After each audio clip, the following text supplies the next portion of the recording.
On a pas mal tous déjà fait partie d'un groupe, que ce soit au travail, dans un sport, peu importe. Mais qu'est-ce qui fait la différence entre un simple rassemblement de personnes et une équipe qui est vraiment, vraiment performante? C'est exactement la question qu'on va explorer ensemble. Parce qu'une équipe, au fond, c'est pas juste une collection d'individus mis ensemble. Non, c'est une construction. C'est quelque chose qu'on bâtit avec une intention. Vous savez, comme le dit le vieux principe, un tout, c'est bien plus que la somme de ses parties, et pour une équipe, c'est tellement vrai. Bon, alors, plongeons tout de suite dans notre première section. On va commencer par déconstruire une idée fausse, une erreur qu'on fait très souvent, celle de confondre un simple groupe avec une véritable équipe. Alors, c'est quoi la différence fondamentale? Eh bien, un groupe, c'est essentiellement une collection d'individus. Une équipe, par contre, c'est un système où tout le monde dépend les uns des autres. Les membres partagent un but commun et ils sentent que leur succès personnel passe par le succès collectif. L'équipe, ce n'est pas juste une addition de personnes, c'est une entité qui a sa propre vie.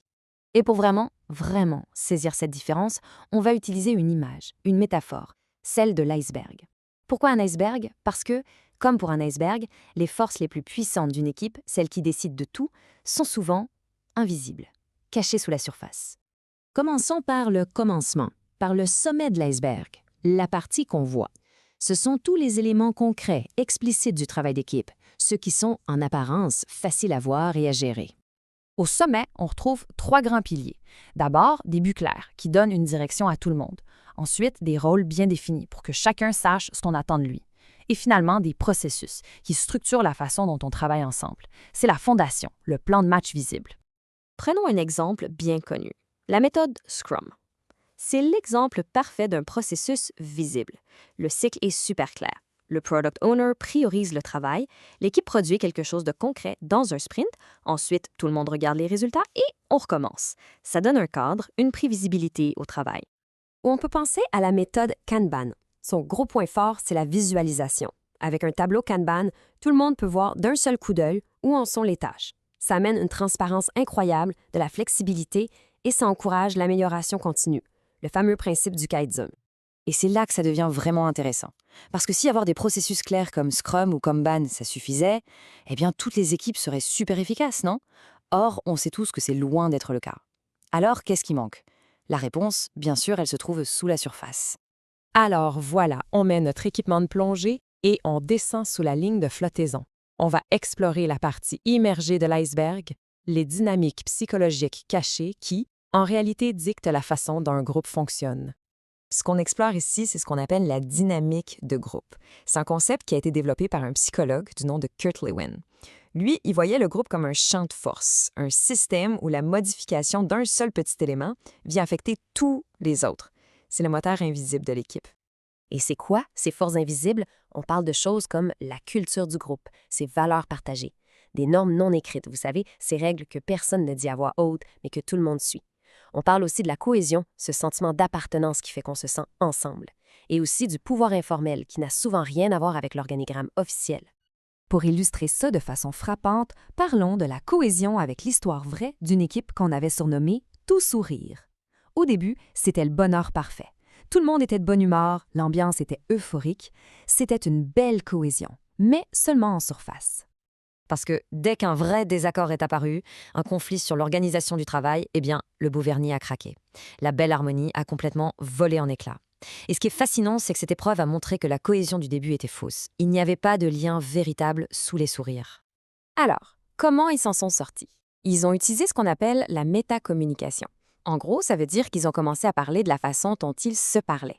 C'est en confrontant ouvertement leurs différends qu'ils ont finalement réussi à solidifier leur relation et à bâtir, cette fois, une cohésion authentique, une vraie.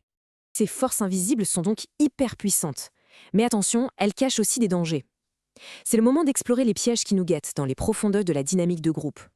Le premier grand danger, c'est le fameux groupthink, ou la pensée de groupe.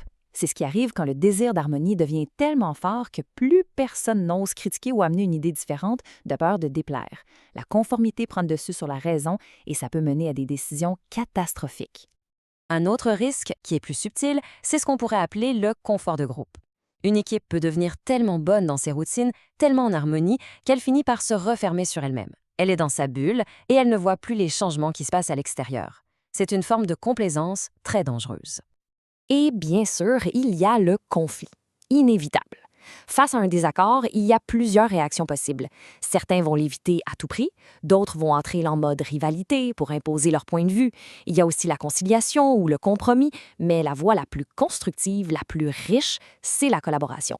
C'est-à-dire chercher ensemble une solution qui va satisfaire tout le monde.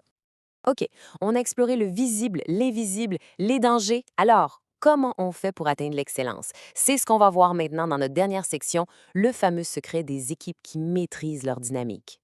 Et le point central, le voici. Les meilleures équipes, ce ne sont pas celles qui font semblant que la partie invisible de l'iceberg n'existe pas. Au contraire, ce sont celles qui apprennent à naviguer dans ces eaux-là, celles qui comprennent ces forces et qui les gèrent activement. Concrètement, ça veut dire quoi, naviguer? Ça veut dire, par exemple, bâtir un climat de sécurité psychologique, un environnement où chacun se sent assez en confiance pour s'exprimer sans avoir peur d'être jugé. Ça veut dire créer des moments pour un dialogue ouvert, honnête, co-construire ensemble les règles du jeu, et aussi aborder l'équité, la diversité et l'inclusion, l'édit, non pas comme un projet avec une fin, mais comme un processus continu. En fin de compte, la maîtrise, c'est de comprendre l'iceberg au complet. Il faut la structure visible, solide, les buts, les rôles, les processus, c'est non négociable. Mais il faut surtout être conscient et capable de gérer ces fameuses forces invisibles qui, ultimement, sont le vrai moteur de la performance. Et ça nous amène à une dernière question, une invitation à la réflexion pour chacun. Dans nos équipes, que se passe-t-il vraiment, sous la surface? Quels sont ces courants invisibles qui font bouger le collectif?